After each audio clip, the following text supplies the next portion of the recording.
And finally for us tonight, Yoko Ono returned to Montreal today to give her blessing to a special exhibit at the Museum of Fine Art. It documents her relationship with John Lennon of the Beatles from the day they met in 1966 to that famous bed-in at a Montreal hotel in 1969. That event became a defining image of the 60s and the peace movement.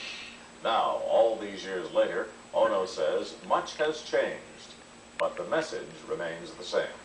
CTV's Geneviève Bushman with the story.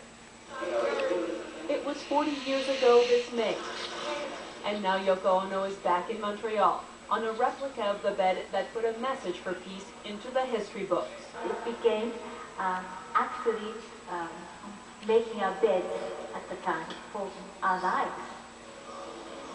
Ono launched a fine arts museum exhibit. It commemorates the anniversary of the bed-in with unpublished photographs and artwork. There's also a piano where visitors can play Imagine.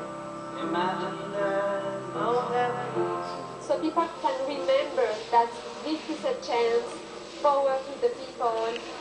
Imagine. It's not only beautiful songs, it's political statement. Do you feel that there... It was May 26, 1969, when John Lennon and Yoko Ono checked into the Montreal's Queen Elizabeth Hotel. Their honeymoon of sorts turned into a public push for peace as war raged on. They opened up their suite and made headlines around the world as they wrote and recorded "Give Peace a Chance." The legendary suite is now the most requested room at the Queen Elizabeth, though back in 1969 many guests weren't fans.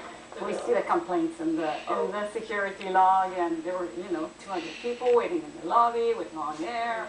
The exhibit is free, and those who put it together say that's part of the message here. They want as many people to participate as possible, just as many did 40 years ago.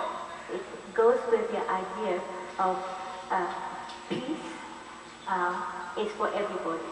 A message, she says, very relevant today. She hopes to share with younger generations. Thank you. I love you. Geneviève Bushman, CTV News, Montreal.